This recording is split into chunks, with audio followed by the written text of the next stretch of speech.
I was enjoying my day off, lounging on my sofa and scrolling through Netflix when my phone rang. Mom's name flashed on the screen. I hesitated for a moment before answering. "Hey, Ruby, how are you doing?" Mom's voice had that sweet, insinuating tone she always used when she wanted something. "I'm good, just relaxing. What's up?" I asked, already bracing myself. "Well, I need to ask you for a small favor," she said, confirming my suspicions. "Your brother just moved out of his apartment, his lease ended, and he's having some temporary money problems." I sighed. Jake was 26, 4 years younger than me, and had never quite gotten his act together. He jumped from job to job, relationship to relationship, always with some excuse about why things fell apart. "Mom, where is this going?" I asked, though I already knew. "Well, you have that empty apartment from your divorce with Mark," she said, her voice getting higher. "Jake needs somewhere to stay until he gets back on his feet. I thought maybe he could stay there for a little while, just until he sorts things out." I closed my eyes and took a deep breath. That apartment was my financial safety net. After my divorce 3 years ago, I kept the apartment we had bought together as part of the settlement. 2 years later, I bought myself a nicer place in a better neighborhood, taking on a hefty mortgage. My plan was to rent out the old apartment to help cover my mortgage payments. "Mom, I was planning to rent that place out," I reminded her. "I need the rental income to help with my mortgage." "I know, sweetie, but this is family we're talking about. Jake really needs help right now. You're doing so well at your marketing job and he's struggling. It would just be temporary." I knew what temporary meant in Jake's vocabulary. I also knew that if I refused, Mom would bring this up at every family gathering for the next decade, suddenly hinting at how I'd abandoned my brother in his time of need. "Fine," I said after a long pause. "He can stay there temporarily, but I mean temporarily, Mom." "Thank you so much. Jake will be so grateful. I'll tell him right away." Before I could set any more conditions, she hung up. I threw my phone onto the couch cushion next to me and groaned loudly. So much for my rental income. A week later, I met Jake at the old apartment with his few belongings. He looked exactly as I expected. Casual, relaxed, like he didn't have a care in the world despite being essentially homeless and jobless. "Hey sis, thanks for this. You're a lifesaver," he said, giving me a quick hug. He smelled like he just smoked a cigarette. "Yeah, well, like I told Mom, this is temporary," I said, unlocking the door and walking inside. The place was clean and empty with just the basic furniture I'd left behind. "I need to rent this place out eventually." Of course," Jake said, looking around. "I'll be out of your hair in no time. Just need to get my next gig lined up, you know. Got some promising leads already." I'd heard that before.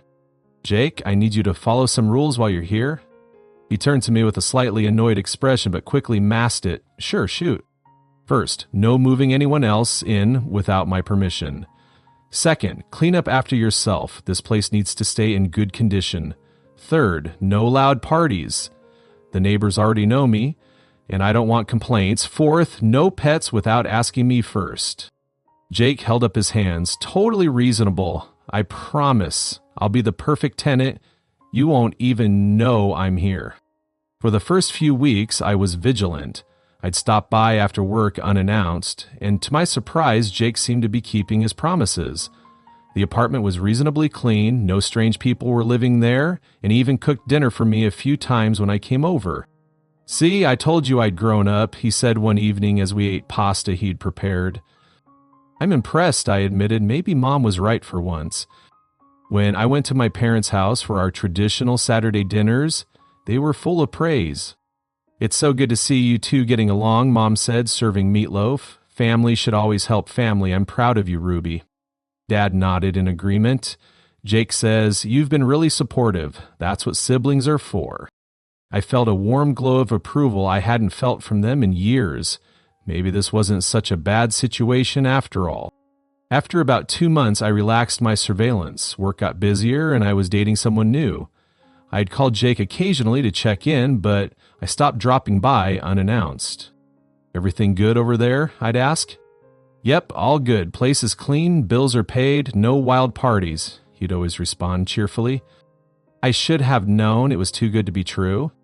One Tuesday evening, I suddenly remembered I'd left some important documents in the filing cabinet in the spare bedroom of the apartment.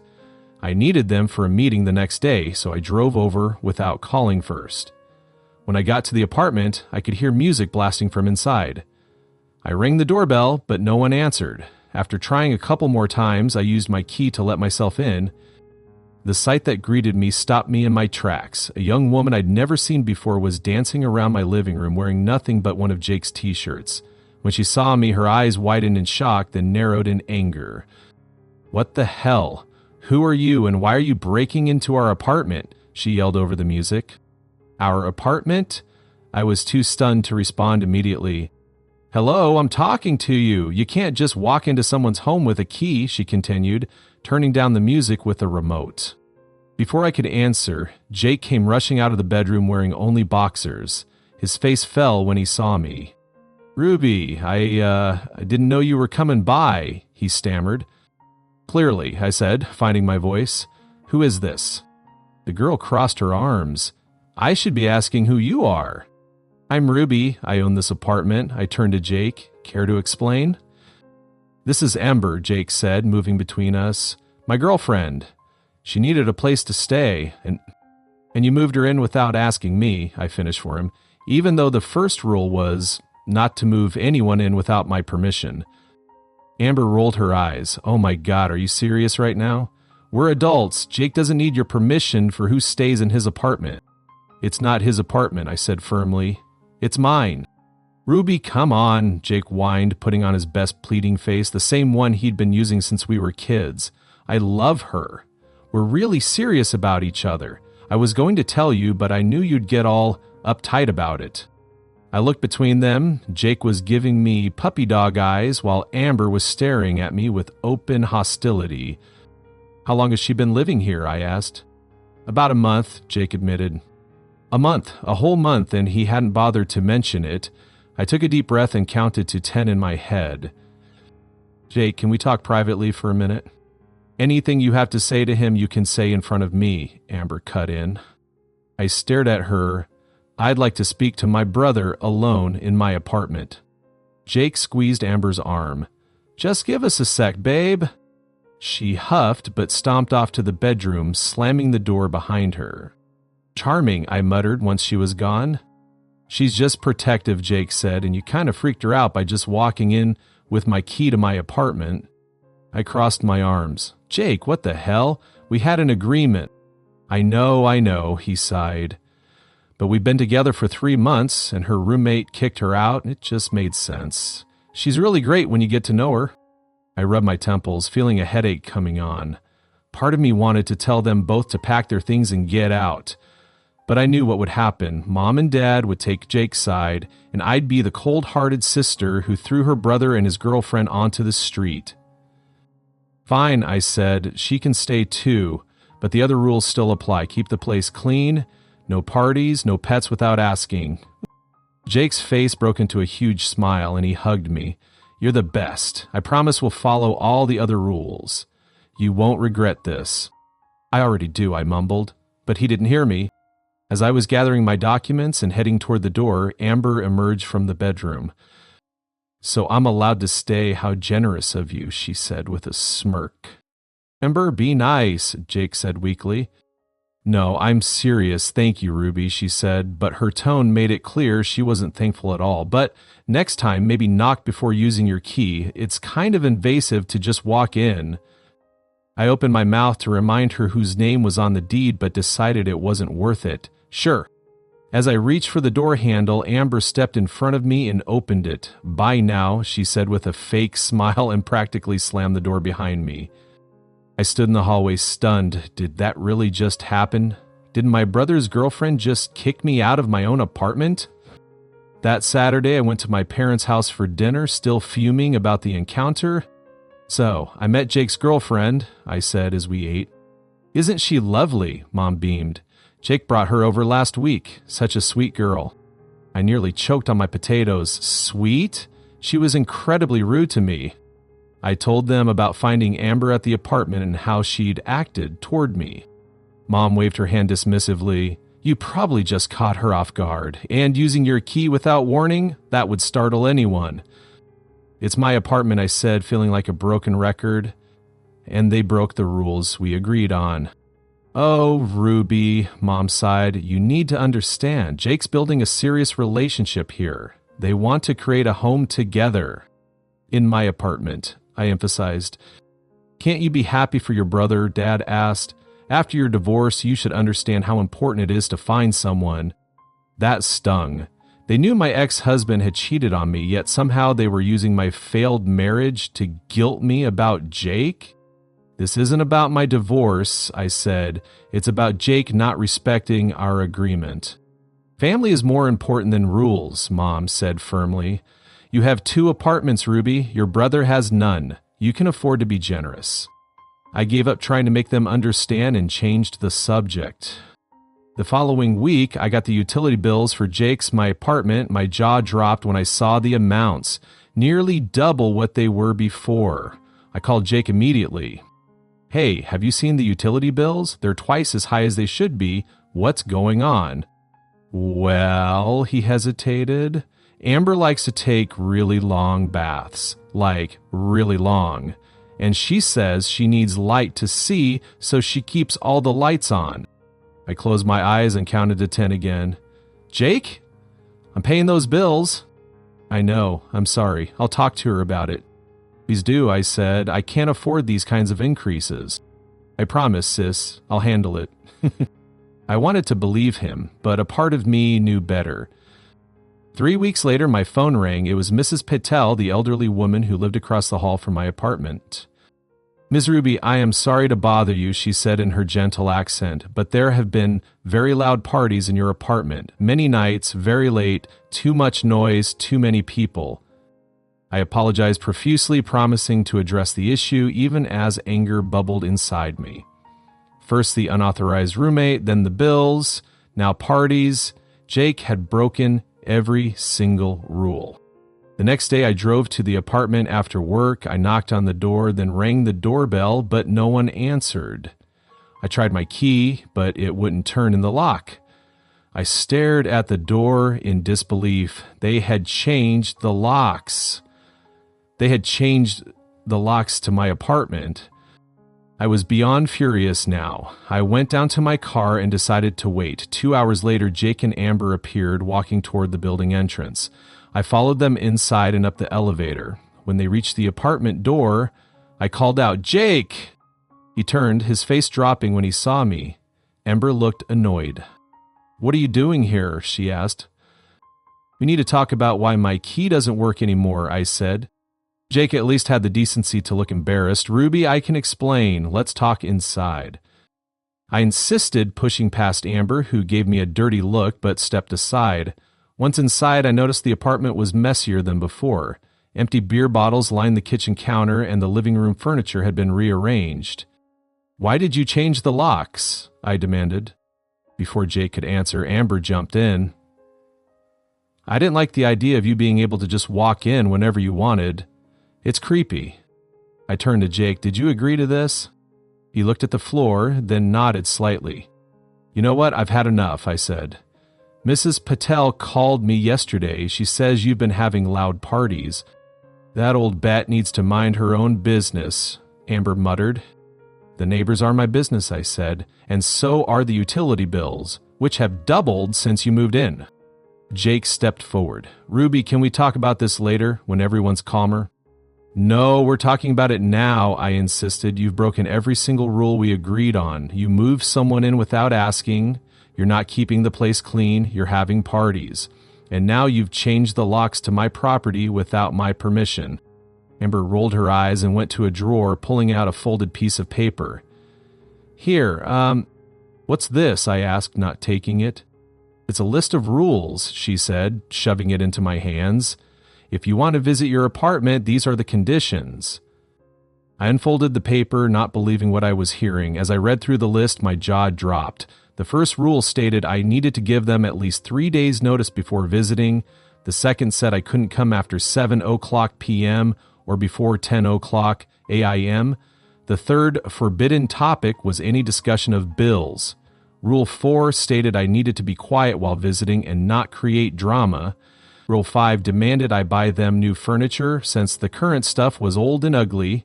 The list went on with increasingly ridiculous demands. I looked up from the paper to see Amber smirking and Jake looking uncomfortable. Something snapped inside me. A strange calm washed over me. You have 1 week to move out. Their smug expressions vanished. What? Jake sputtered. You can't kick us out, Amber shouted. We have rights. You're not on the lease. There is no lease.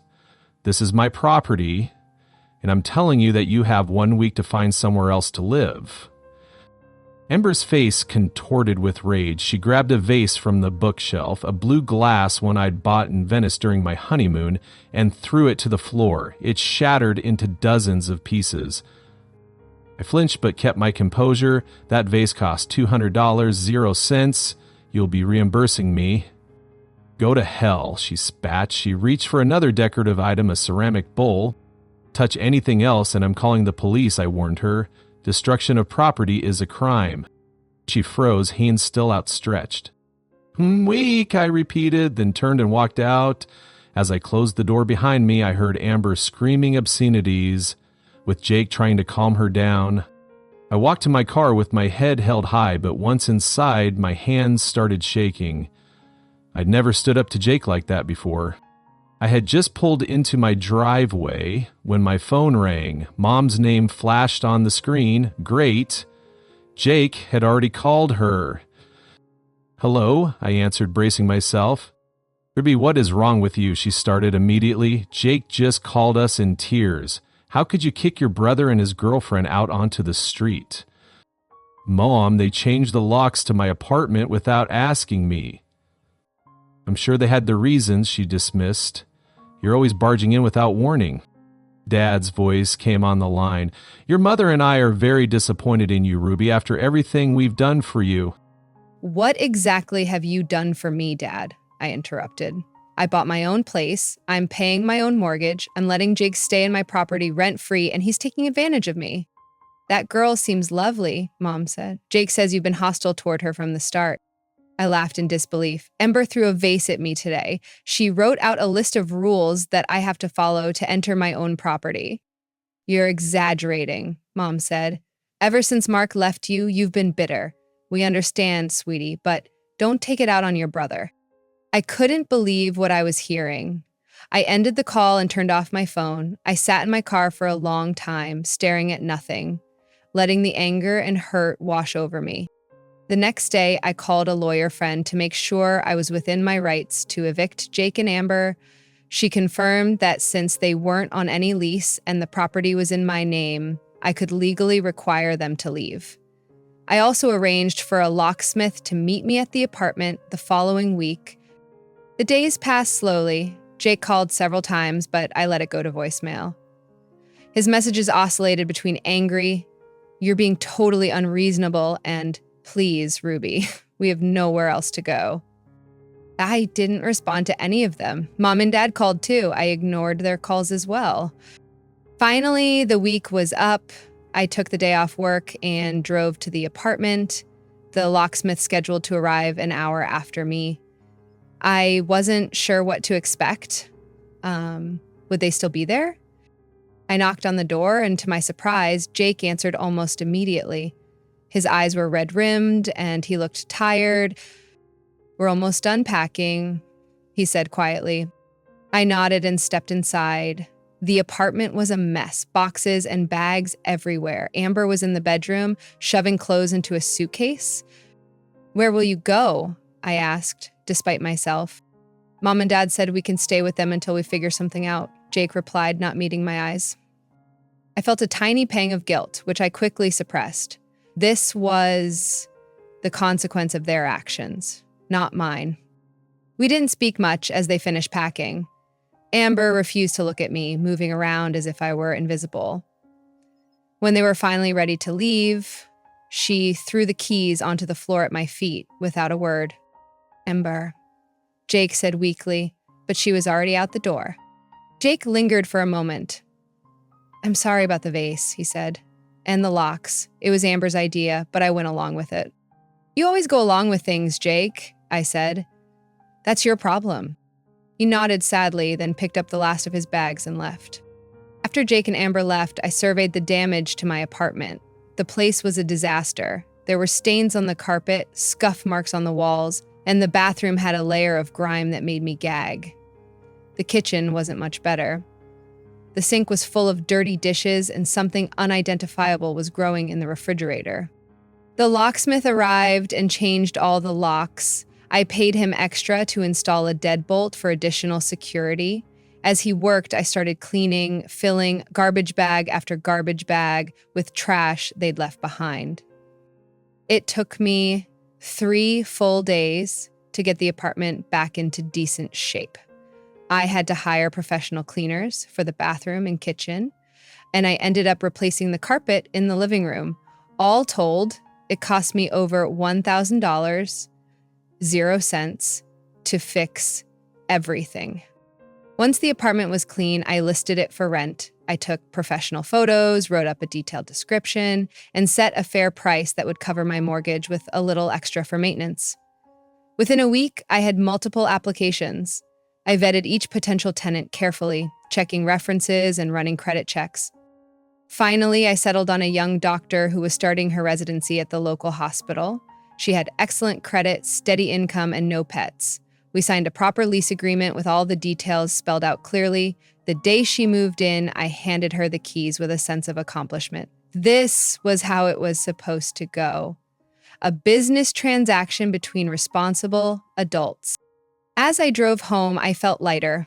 The rental income would help significantly with my mortgage payments, just as I'd planned before Jake had derailed everything.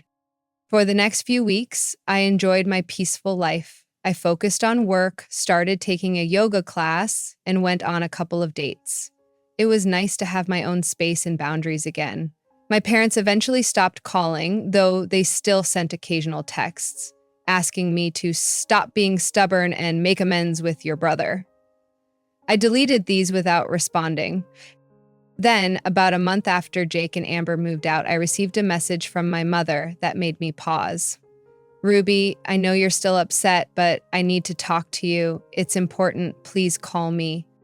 Something in the tone seemed different. I hesitated, then decided to call her back. Mom, what's going on? There was a heavy sigh on the other end. Ruby, I owe you an apology. Amber is not who we thought she was. She's taken over the guest room like it's her personal suite. She leaves her things everywhere, uses all the hot water, and gets angry if we ask her to clean up. Sounds familiar, I said dryly. She set up rules for us in our own home, Mom said, her voice breaking a little. She told your father he couldn't watch TV after 9:00 p.m. because the noise bothers her. And she invited friends over for dinner without asking me first. I couldn't help but feel a twist of satisfaction. That must be hard for you. I see now what you were dealing with, Mom admitted. Can you talk to Jake? Maybe convince him and Amber to find their own place? Your father and I are at our wits' end. I laughed in disbelief. Are you serious right now? You want me to solve your problem after you took their side against me? Ruby, please. We made a mistake. We're your parents. And I'm your daughter, I replied. But that didn't stop you from accusing me of being jealous and bitter. It didn't stop you from dismissing everything I said about how they treated me and my property. We were wrong, Mom said quietly. I'm sorry. The apology should have felt good, but it was too little, too late. Mom, you and Dad created this situation. You enabled Jake's behavior his entire life. You taught him that rules don't apply to him and that someone else will always clean up his messes. What are we supposed to do with them? Mom asked, sounding genuinely lost. That's your problem to solve, not mine. Just like my apartment was my problem, remember? There was a long silence on the other end. Will you at least talk to us again? Come to dinner on Saturday. I considered it. Part of me wanted to hold on to my anger, to make them suffer the way they'd made me suffer. But another part recognized that this might be a chance for real change in our family dynamics. I'll think about it, I said finally, but I'm not fixing this for you. I understand, Mom said, We love you, Ruby. After we hung up, I sat on my couch, processing the conversation. There was a certain poetic justice in my parents getting a taste of what I'd experienced. Maybe now they'd understand why I'd taken the stand I did. Over the next few days, I thought about whether to go to Saturday dinner. In the end, I decided to go, not to fix their problems, but to establish new boundaries for our relationship going forward. As for Jake and Amber, I felt no obligation to help them. My brother had made his choices, and now he could live with them. If this experience finally forced him to grow up and take responsibility for his life, maybe something good would come of it after all. Meanwhile, my tenant paid her rent on time each month. The money went straight toward my mortgage, just as I'd planned. I was moving forward with my life on my own terms, without apologizing for protecting what was mine.